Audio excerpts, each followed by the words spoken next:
Assalamualaikum warahmatullahi wabarakatuh.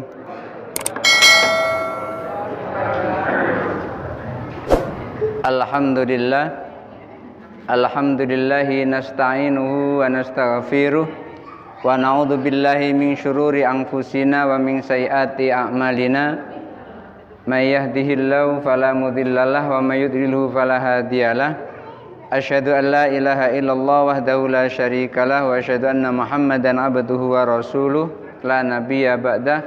Allahumma shalli ala sayyidina Muhammad wa ala ali sayyidina Muhammad.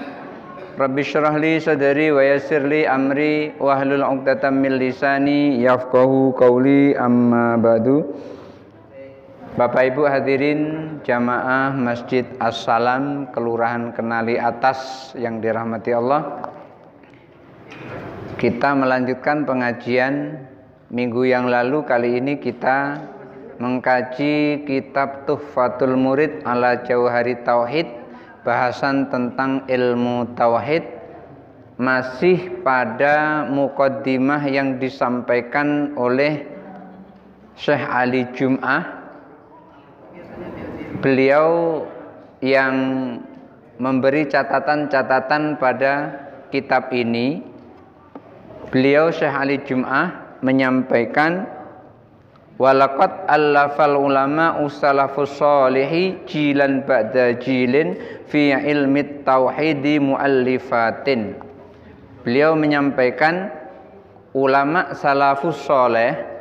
Siapa ulama salafus sholeh? Ulama salaf itu adalah ulama terdahulu. Kalau ulama salaf itu ulama terdahulu, yang dimaksud ulama terdahulu ini adalah ulama yang kurang lebih sekitar 3 abad terakhir setelah Rasulullah Shallallahu Alaihi Wasallam. Berarti kurang lebih pada tahun 300-an Hijriyah.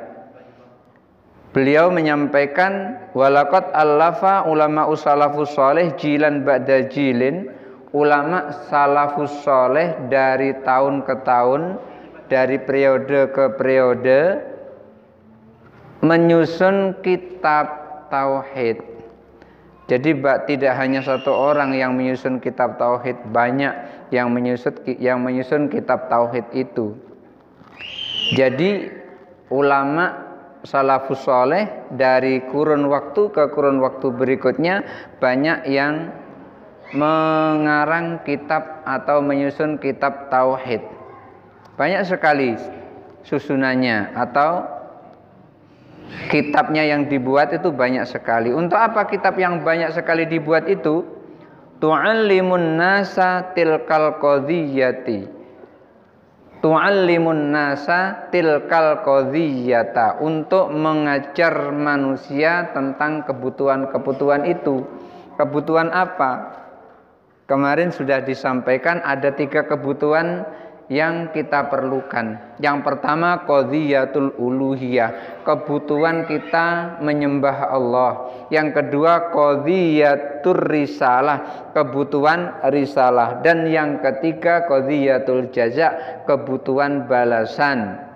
Dan qadhiyatul jaza, kebutuhan balasan itu terbagi menjadi 2. Yang pertama ada iqab, yang pertama ada sawab, bukan iqab. Yang pertama ada sawab, yang berbuat baik akan diberi pahala oleh Allah. Yang kedua ada iqab. Iqab itu adalah hukuman. Yang tidak berbuat baik dia akan mendapat hukuman dari Allah. Sawab itu adalah liman abadallahu. Sawab atau pahala itu diberikan kepada orang yang mau menyembah Allah. Orang yang mau menyembah Allah nanti akan diberi pahala. Tetapi waman in harafa, siapa orang yang berselisih atau bengkok, barang siapa yang tidak menyembah Allah, maka orang yang seperti itu akan mendapat iqab dari Allah Subhanahu wa taala. Maka kitab tauhid yang disusun oleh ulama salafus sholeh ini mengajarkan manusia pada kebutuhan-kebutuhan itu. Tu'allimun nasa tilkal qadhiyata. Bagaimana cara ulama salafus sholeh dalam mengajarkan kepada manusia tentang kebutuhan yang 3 tersebut ala ahsani wajhin wa abarri tariqin. Beliau itu para ulama salafus soleh ketika mengajarkan tauhid kepada manusia itu caranya adalah dengan sebaik-baik cara dan sebenar-benarnya cara. Jadi dipilih cara yang paling baik dan dipilih cara yang paling benar. Lalu beliau Syekh Ali Jum'ah menyebutkan wa nahnul yauma nahtaru kitabah hasyiyatil imamil bajuri ala jauharit tauhidi li syaikhi al-laqani li qiraatihi wa ta'liqi alaihi. Beliau menyampaikan nahnul yauma sekarang, kata beliau, nahnul yauma sekarang nahtaru kitabal hasyiyatil imam al-bajuri. Sekarang atau kali ini kita memilih kitabnya di antara salah satu kitab yang banyak itu. Beliau memilih satu kitab yaitu kitab Hasyiyah Imam Bajuri. Hasyiyah itu catatan-catatan. Kitab yang sudah dibuat catatan-catatannya atau penjelasannya oleh Imam Bajuri. Tentang apa? Ala Jauharit Tauhidi. Kitab yang dibuat catatan-catatan itu terhadap kitab Jauharut Tauhid. Siapa yang menyusun kitab Jauharut Tauhid itu? Yang menyusun kitab Jauharut Tauhid itu adalah Al-Laqani. Maksudnya adalah Ibrahim Al-Laqani. Ibrahim Al-Laqani inilah yang membuat kitab atau menyusun kitab Jauharut Tauhid. Jadi dibuat oleh beliau itu untuk dibaca kemudian diberi catatan-catatan pada kitab tersebut. Untuk apa? Supaya kita mudah memahaminya. Haitsu sara al-Imam Bajuri fihi ala sunnati saykhihi al-fadhali fi tabsitil ilmi linnasi. Imam Bajuri ini dijelaskan oleh Syekh Ali Jum'ah bahwasanya beliau di dalam menyusun kitab ini, menyusun kitab Tuhfatul Murid ini, mengikuti cara-caranya, mengikuti langkah-langkahnya gurunya. Biasanya kan begitu. Murid itu biasanya akan mengikuti langkah-langkah gurunya. Kalau gurunya baik, biasanya muridnya juga baik. Kalau gurunya tidak baik, biasanya akan menimbulkan murid yang tidak baik. Satu contoh saja, biasanya murid itu mengikuti langkah-langkah gurunya. Saya punya seorang guru waktu di Pondok Pesantren Wali Songo, Ngabar, Ponorogo, Jawa Timur. Itu namanya Kiai Haji Ishaq Thayyib. Kiai Haji Ishaq Thayyib itu adalah adiknya Kiai Haji Ibrahim Thayyib. Saya mohon kepada bapak-bapak, ibu-ibu untuk mengirimkan hadiah kepada 2 idola saya di Pondok Pesantren Wali Songo untuk Mbah Kiai Haji Ibrahim Thayyib dan Mbah Kiai Haji Ishaq Thayyib almarhum. Al-Fatihah. A'udzu billahi minasyaitonir rajim. Bismillahirrahmanirrahim. Alhamdulillahi rabbil alamin arrahmanir rahim maliki yaumiddin. Iyyaka na'budu wa iyyaka nasta'in. Ihdinas siratal mustaqim. Siratal ladzina an'amta 'alaihim ghairil maghdubi 'alaihim waladdallin. Amin. Saya yakin beliau berdua itu akan berada di sisi Allah di tempat yang paling mulia di sisi Allah Subhanahu wa taala. Guru mengajarkan kepada muridnya, biasanya muridnya itu mengikuti apa yang dilakukan oleh gurunya. Seperti Syekh Imam Al-Bajuri, beliau juga mengikuti gurunya Syekh Al-Fadhali. Seperti saya ketika ngajar di pondok, itu cara-cara saya ngajar itu mengikuti yang telah diajarkan oleh Kiai Haji Ibrahim Thayyib. Bagaimana caranya? Ketika ada murid tidak bisa, guru tidak boleh marah, tetapi guru harus membimbingnya. Kapan guru marah? Ketika murid itu disuruh tidak mau, disuruh membaca tidak mau, maka itu guru boleh marah. Kenapa? Ketika murid membaca kemudian tidak mau, artinya guru tidak bisa mengajari kepada murid tersebut. Tetapi ketika guru menyuruh muridnya membaca kemudian dia mau baca dan bacaannya salah, guru akan mengingatkan bacaannya itu, akan membimbing. Maka guru tidak boleh marah kepada murid ketika muridnya salah. Guru-guru yang lama kan biasanya begitu. Ketika ngajar nggak bisa disiapin rotan, nggak bisa dipukul tangannya. Yang salah bukan muridnya, tapi gurunya. Kalau nggak bisa ya dikasih tahu supaya bisa. Yang nggak bisa kan tugasnya guru untuk memberikan bisa, untuk membimbing supaya bisa. Bukan dipukul kemudian bisa. Pukul berkali-kali yakin tidak akan bisa. Pukul lagi yakin dia akan bisa. Jadi ada yang menyampaikan begini, ada seorang murid masuk ke dalam kelas, kemudian gurunya di kelas itu membuat soal 3 tambah 3 sama dengan berapa? Dijawab oleh murid 5. Harusnya 3 tambah 3 kan 6. Ditulis di situ 3 tambah 3 sama dengan 6, harusnya kan gitu. Murid mengatakan 3 tambah 3 sama dengan berapa? 5. Kata guru, keluar dari kelas. Akhirnya murid itu keluar. Sebelum keluar ngomong, Bu, percuma ibu suruh saya keluar, di luar juga nggak bisa. Ibu jawab katanya, percuma ibu menyuruh saya keluar, di luar juga nggak bisa jawab. Yang seperti ini bukan muridnya yang salah, tetapi gurunya yang salah. Kalau murid tidak bisa, tugas gurunya adalah membimbing. Syekh Imam Al-Bajuri di dalam menyusun kitab Tuhfatul Murid ala Jauhari Tauhid ini ala sunnati Syekhihi Al-Fadhali, mengikut cara-cara yang dilakukan oleh gurunya yaitu Syekh Al-Fadhali, Muhammad Al-Fadhali. Bagaimana dan apa yang diikutinya? Min tabsitil ilmi linnasi, yang diikuti adalah cara-cara bagaimana cara menyebarkan ilmu kepada manusia, kepada orang. Itu diikuti cara-caranya. Seperti saya mengikuti cara-cara Mbah Kiai Haji Ibrahim, Mbah Kiai Haji Ishaq Thayyib, demikian juga Syekh Imam Bajuri mengikuti cara-cara gurunya Al-Fadhali. Apa yang diikuti? Caranya adalah cara yang diikuti, cara bagaimana menebarkan ilmu kepada manusia. Menebarkan ilmu kepada orang kan harus ada caranya. Kalau caranya kasar biasanya orang kan nggak bisa, nggak mau menerima kalau caranya kasar gitu. Dikit-dikit salah, dikit-dikit salah. Akhirnya muridnya bingung, semuanya salah. Jadi yang benar yang mana? Cuman satu itu, kaku sekali.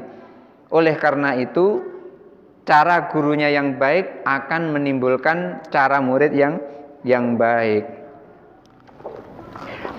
Bagaimana cara menyampaikan ilmu kepada manusia tadi? Mura'atan janibat da'wati fid darsi. Caranya adalah dengan menjaga materinya diperhatikan. Kalau ngomong dengan orang itu sesuai dengan kemampuan orang menerima pembicaraan itu.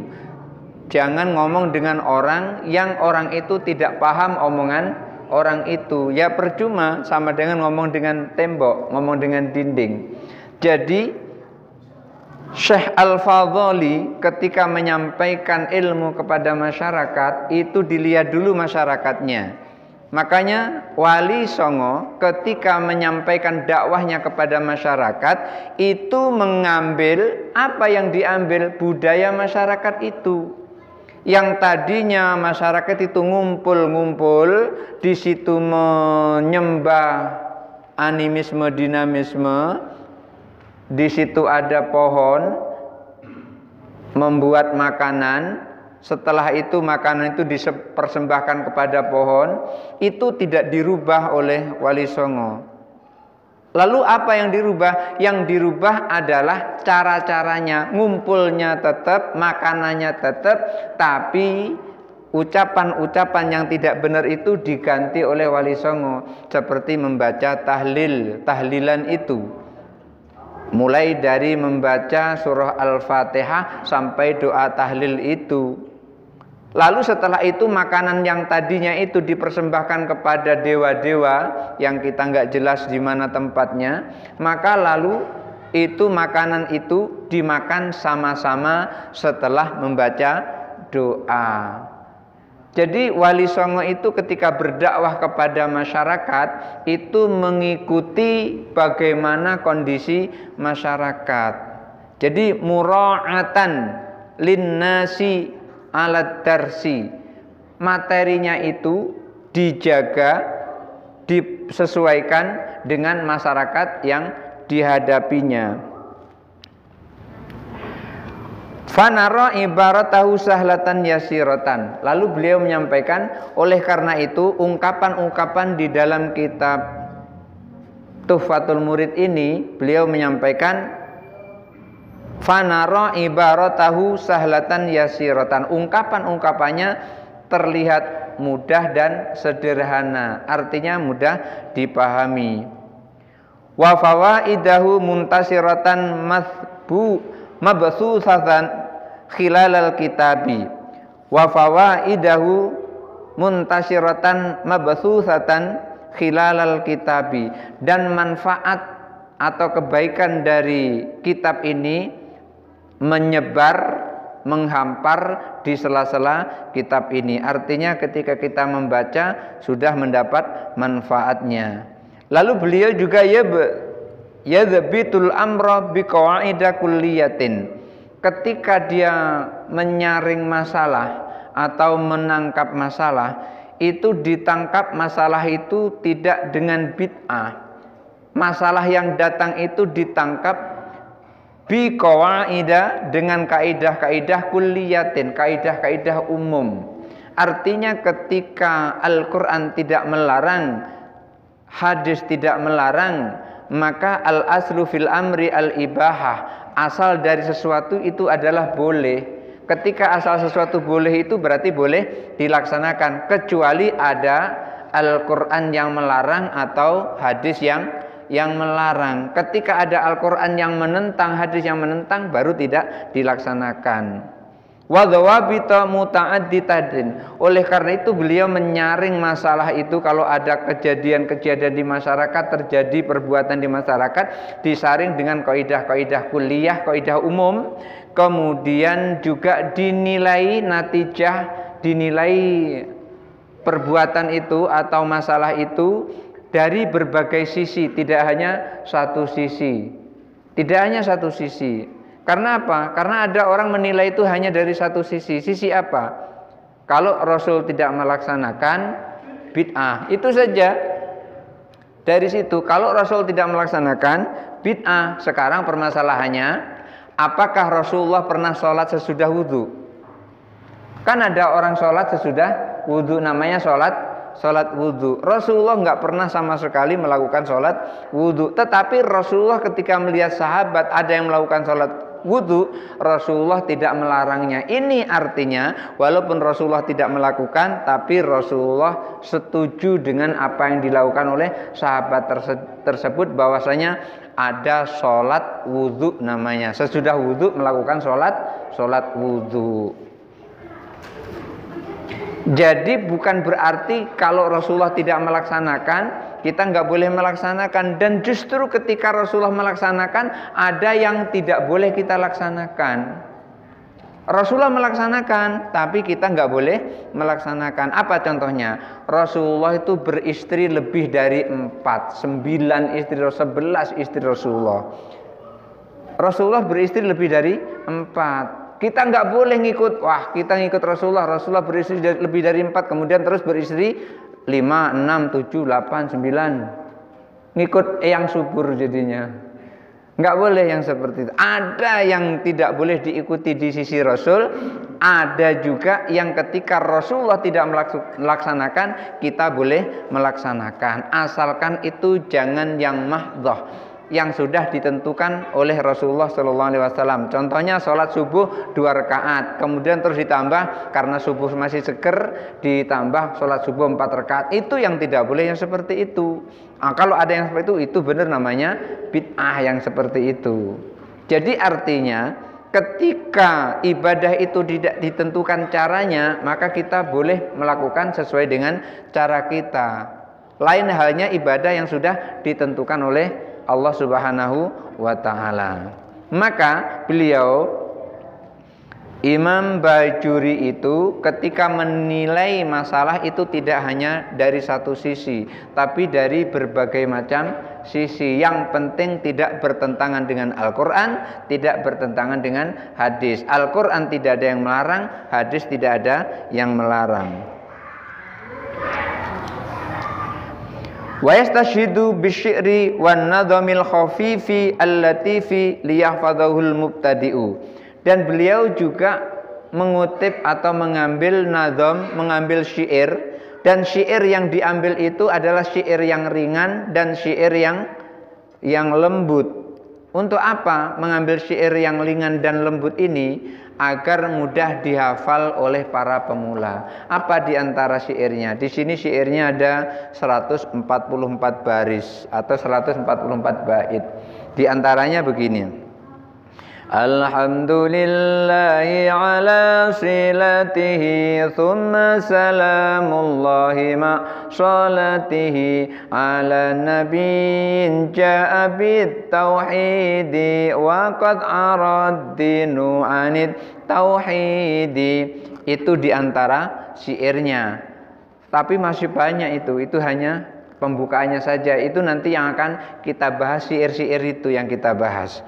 Karena beliau Syekh Ibrahim Al-Laqani ketika membuat ilmu itu dibuat rumusan-rumusan, sehingga rumusan-rumusan ini kalau nggak tinggi ilmu orang itu tidak akan bisa menguraikan rumusan-rumusan ini. Maka inilah kehebatan Imam Bajuri ketika menangkap rumusan-rumusan ilmu tauhid yang disampaikan oleh Syekh Ibrahim Al-Laqani. Walaqad ruya an Syekh Muhammad Al-Fadhali, diriwayatkan dari Syekh Muhammad Al-Fadhali. Syekh Muhammad Al-Fadhali itu adalah gurunya Imam Bajuri. Annahu kana yarkabul himara min baiti bil Jizah. Bahwasanya Syekh Ahmad Bajuri itu beliau suka menaiki khimar, artinya kendaraan yang ditarik oleh khimar. Khimar, Ibu tahu khimar? Khimar itu kuda tapi kecil. Khimar itu kuda, seperti kuda, bangsa kuda gitu, tapi nggak sebesar kuda, agak lebih kecil. Keledai atau keledai. Di sini nggak ada sih ya keledai, yang ada kuda di sini. Ya. Beliau itu suka menaiki kendaraan yang ditarik oleh keledai. Min baitihi bil Jizah, dari rumahnya. Di mana rumahnya? Rumahnya berada di Jizah. Ilal Jami Al-Azhar, menuju Masjid Raya Al-Azhar. Dari rumahnya menuju Masjid Raya Al-Azhar itu menaiki kendaraan yang ditarik oleh khimar, ditarik oleh keledai. Macam saya dari rumah ke sini tidak naik kendaraan ditarik keledai, tapi naik kendaraan yang ditarik oleh mesin sepeda motor. Dulu belum ada, kalau ada mungkin naik juga sepeda motor. Ya dulu belum ada. Iya, untuk apa?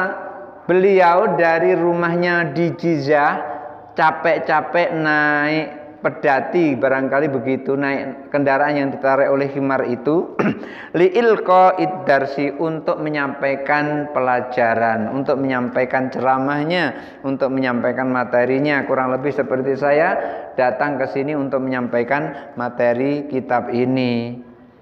Fayu'allimul himara as-sa'iqa asna at-tariqi masaila ilmi tauhidi. Tetapi bedanya beliau itu ketika dari Jizyah menuju ke Masjid Al-Azhar, Masjid Jami Al-Azhar itu naik kereta atau naik kendaraan yang ditarik oleh khimar. Sepanjang perjalanan sopir khimar itu diceramai terus oleh Imam Bajuri, diajari terus Imam Bajuri. Apa yang diajari? Masaila ilmi tauhidi, diajari tentang masalah-masalah ilmu tauhid. Dari rumahnya di Jizyah menuju Masjid Jami Al-Azhar itu beliau mengajari sopirnya itu dengan ilmu-ilmu tauhid. Hatta sara ulaikan nasa watil katobakota, sehingga mengajarinya itu sampai melewati banyak orang di setiap perjalanan itu. Di jalan itu melewati banyak orang, ketemu pasar, banyak orang itu dilewati. Terus beliau itu menyampaikan ilmu tauhid kepada orang yang menyetir kendaraannya itu. Pokoknya beruntunglah orang yang nyetir kendaraan itu. Sudahlah nyetir kendaraan, kemudian dia dapat ilmu dari orang yang menumpangi kendaraan itu, yaitu Syekh Imam Al-Bajuri. Ba'da muddatin qalitatin tatakallama fitil kalmasali an fahmin wa wa'yin. Setelah melewati beberapa orang tadi, beberapa banyak kelompok-kelompok orang tadi, beliau Syekh Imam Al-Bajuri itu setelah beberapa saat berbicara tentang ilmu tauhid. Apa yang dibicarakan? Tentang pendalaman ilmu tauhid. Bagaimana cara memahami ilmu tauhid dan mendalami ilmu tauhid. Wa hadza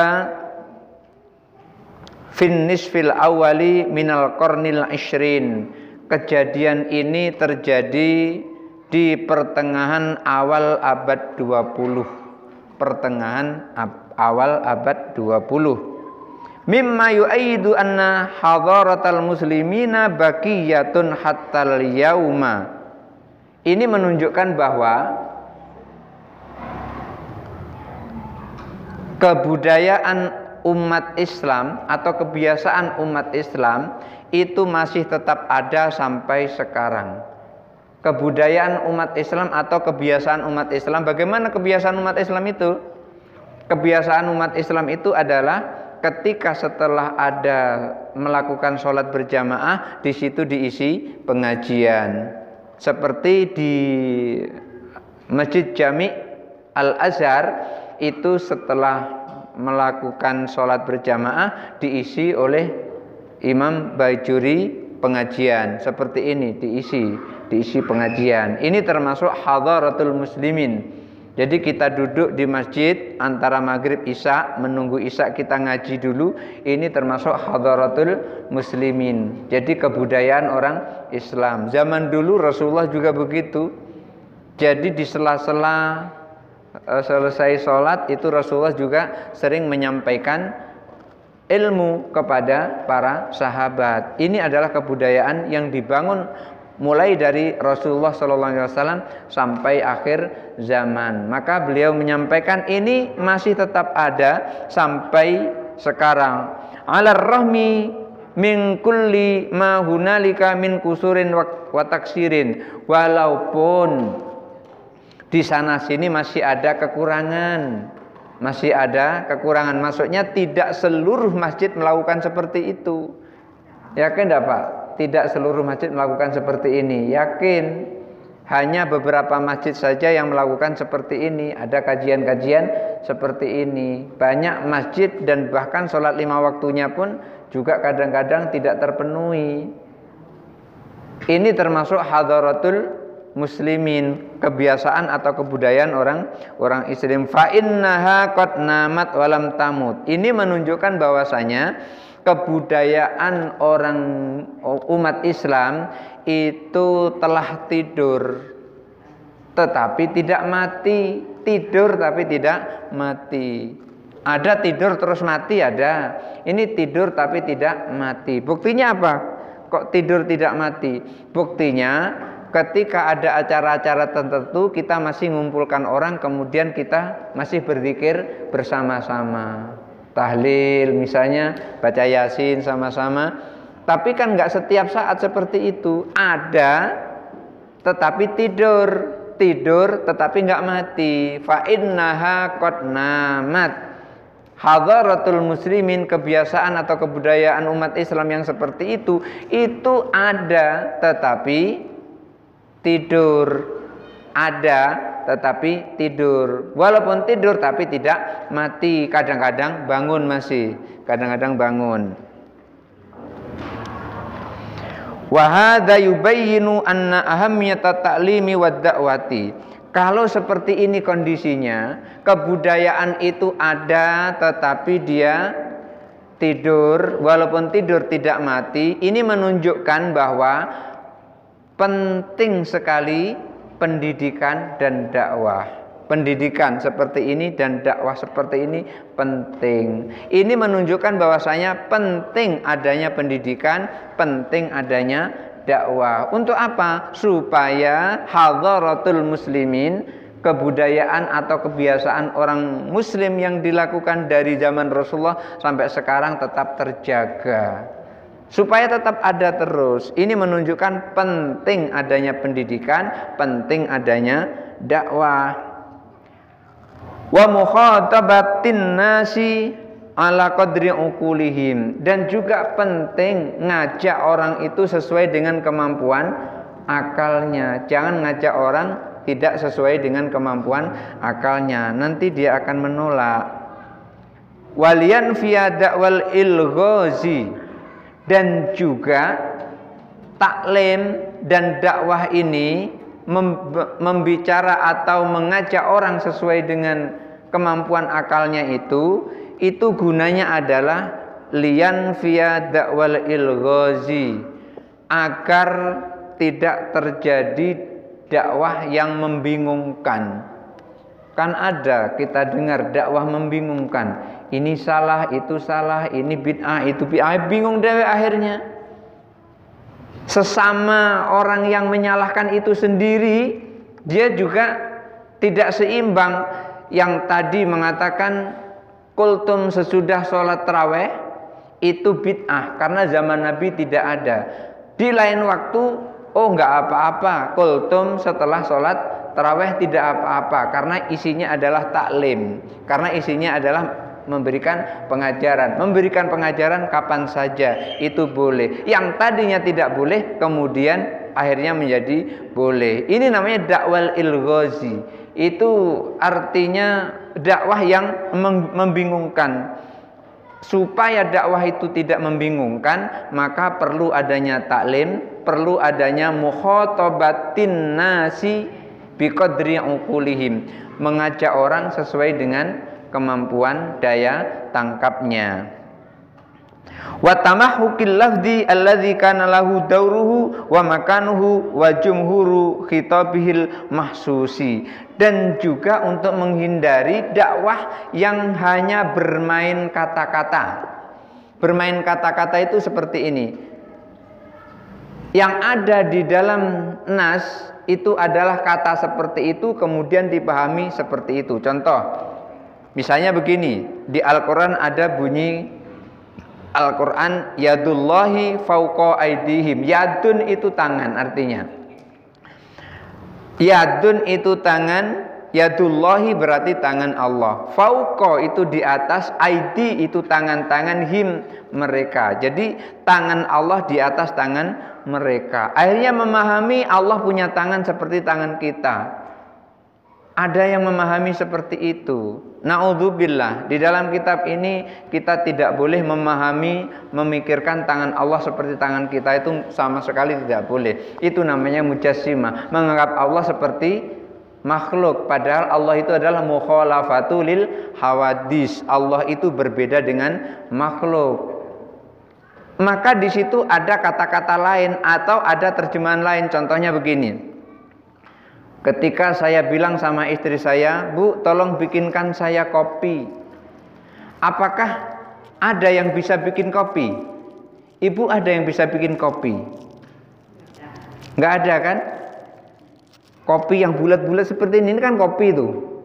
Maksudnya bukan, "Bu, bikinkan saya kopi," itu maksudnya bukan dia proses kemudian buat kopi yang bulat-bulat, bukan begitu. Maksudnya ambillah kopi yang sudah ditumbuk halus, kopi AA umpamanya, kemudian ambil sesendok masukkan ke dalam gelas, kemudian ambil 1 atau 2 sendok gula putih, masukkan ke dalam gelas yang sama. Setelah itu siapkan air panas. Sudah air panas itu masukkan ke dalam gelas itu tadi. Setelah itu baru diaduk. Sudah diaduk baru bawalah ke sini. Kan lama kalau ngomong seperti itu. Yang enak, "Bu, buatkan saya kopi." Kalau yang kayak itu kan lama ngomongnya itu. Nah, seperti itu juga ketika memahami yadullahi fauqa aidihim. Berarti di situ ada kalimat yang lain, ada maksud lain. Lalu bagaimana memahami maksud itu? Yang tahu adalah Allah dan Rasulnya. Dan Rasulnya telah ditanya oleh para sahabat. Oleh karena itu kita memahaminya itu dengan pemahaman para sahabat. Contoh lagi umpamanya, di dalam Al-Quran itu ada bunyi ayat wasimahum fi wujuhi min atharis sujud.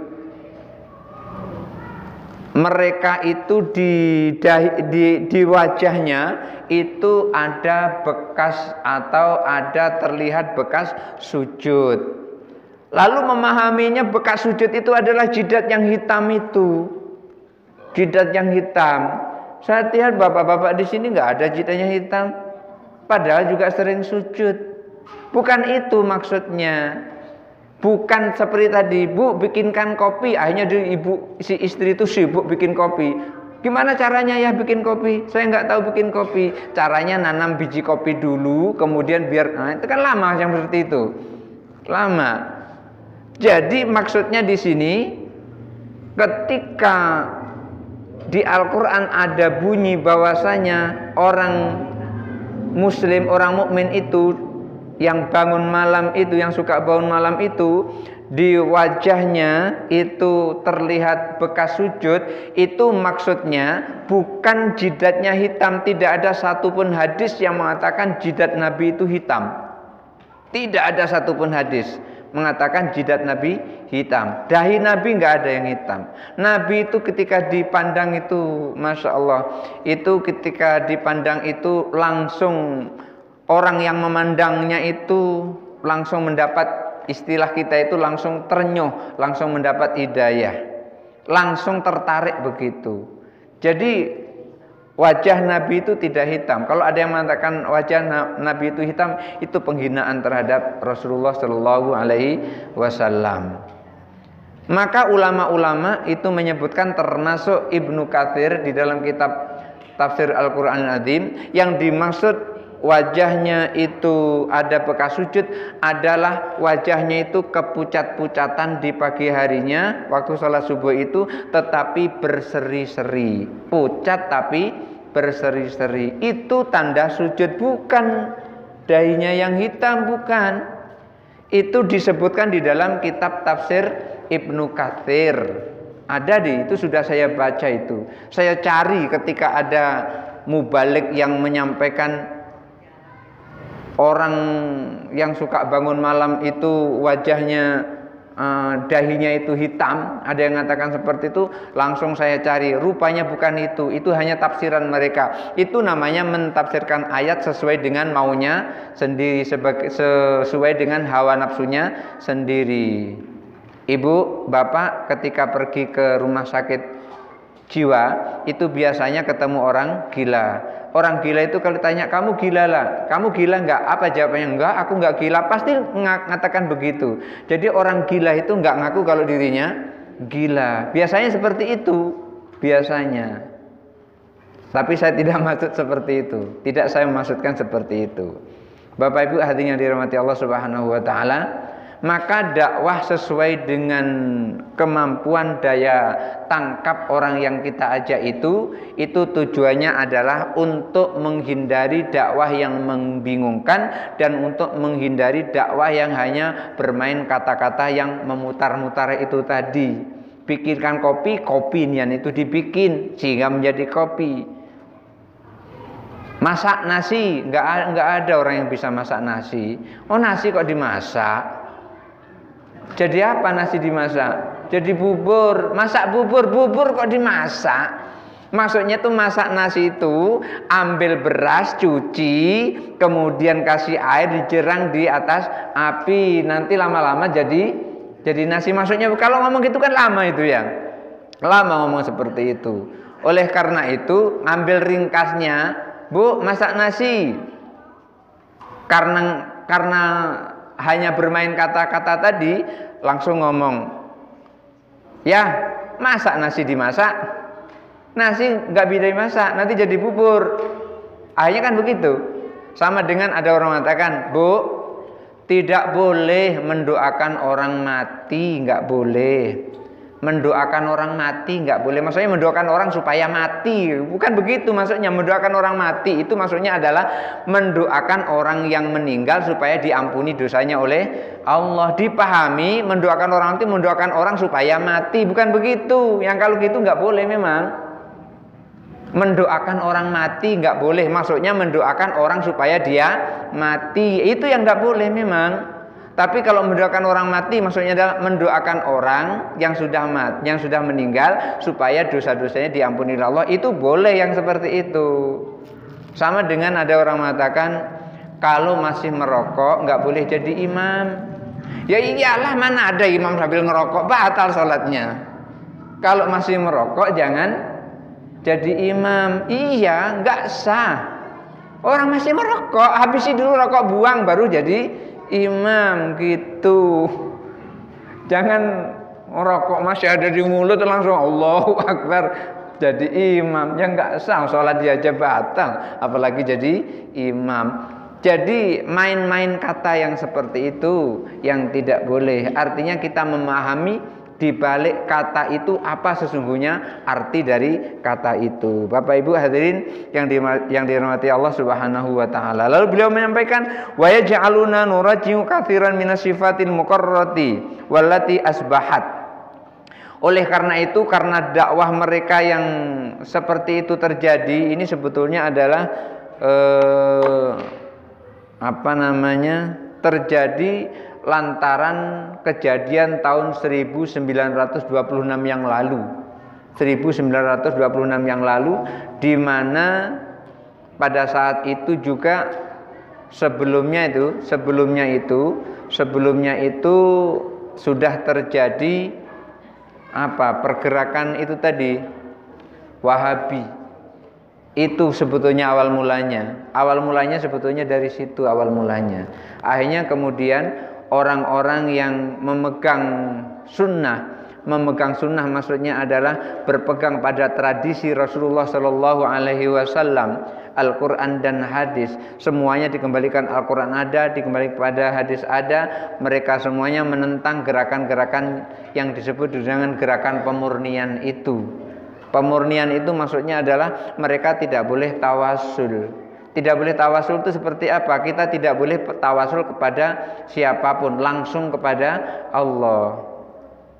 Kalau berdoa langsung kepada Allah. Tapi tawasul itu bukan seperti itu. Tawasul itu berdoa langsung juga, tapi tidak langsung berdoa. Kita memuji Allah dulu, kita membawa Rasulullah dulu agar doa kita sampai cepat kepada Allah, walaupun doa itu yang semuanya yang mengabulkan adalah Allah. Makanya kita sering mengucapkan sholawat dan salam dulu kepada Rasulullah Shallallahu Alaihi Wasallam. Bapak Ibu hadirin yang dirahmati Allah Subhanahu Wa Taala, ini doa yang tidak langsung, artinya kita memuji Allah dulu, itulah namanya tawasul. Mereka tidak mau tawasul seperti itu, nggak mau, langsung kepada Allah.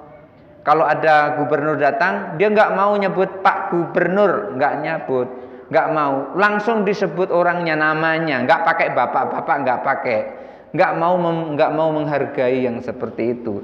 Maka kita menyebut Sayyidina Muhammad, itu artinya kita menghargai Rasulullah Shallallahu Alaihi Wasallam. Nah, karena berbagai masalah seperti ini, beliau menyampaikan wa nuraji'u, kita murajaah. Murajaah itu artinya mengulang-ulang kajian. Kasiran minas sifatil muqarrati wallati asbahat. Melihat kejadian-kejadian seperti itu, akhirnya kami murojaah, kata beliau, kami murojaah bagaimana supaya dakwahnya itu tidak sesat dan menyesatkan orang seperti itu, karena di situ ada sifat-sifat yang sudah ditentukan. Seperti apa? Seperti apa yang terjadi itu?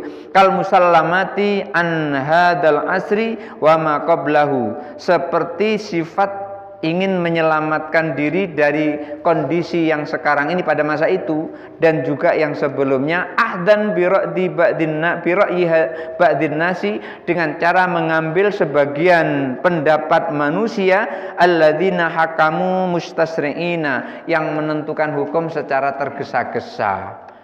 Jadi menentukan hukum itu secara tergesa-gesa. Gimana menentukan hukum secara tergesa-gesa itu? Mengatakan tidak ada hadisnya. Setelah dicari ternyata ada. Itu namanya menentukan hukum secara tergesa-gesa.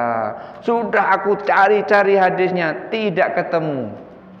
Hadis yang mana dan di mana dia mencarinya? Ternyata ada ulama lain yang menyebutkan hadisnya ada. Contoh, kunut sesudah sholat, kunut pada saat sholat subuh itu ada hadisnya. Kemudian dia katakan tidak ada hadisnya. Maka orang yang sholat subuh kunut, maka sholatnya adalah bid'ah. Padahal hadisnya ada. Cuman dia belum bertemu dengan hadis itu, sudah langsung mengatakan ada, mengatakan tidak ada. Maka mereka ingin selamat itu dengan cara mengambil keputusan orang yang secara tergesa-gesa menentukan hukum. Oleh karena itu ketika menentukan hukum tidak boleh secara tergesa-gesa. Malu nanti ternyata ada hukumnya. Badi'ir ra'yi ala a'immati afnu hayatahum lihimayati dinillahi. Mula-mula mereka itu menjustis atau menghukumi orang atau imam-imam yang menghabiskan waktunya, menghabiskan seluruh hidupnya untuk menjaga agama Allah, lihimayati dinillah, untuk menjaga agama Allah, yaitu ulama. Ulama itu hari-harinya itu mengkaji dan mengkaji untuk menyampaikan agama Allah Subhanahu wa taala. Wa naqalahum, sudah habis waktunya. Wa naqalahu liman ba'dahu, kemudian ilmunya itu diwariskan kepada orang setelahnya, sehingga kita bisa membaca Al-Quran itu karena jasa ulama-ulama terdahulu, dan juga menyampaikan apa-apa yang disampaikan oleh ulama dahulu sehingga kita bisa paham seperti sekarang ini. Bapak Ibu hadirin, waktu sudah isya. Hadanallahu wa iyyakum ajmain, wallahul muwaffiq ila aqwamit thoriq. Wassalamualaikum warahmatullahi wabarakatuh.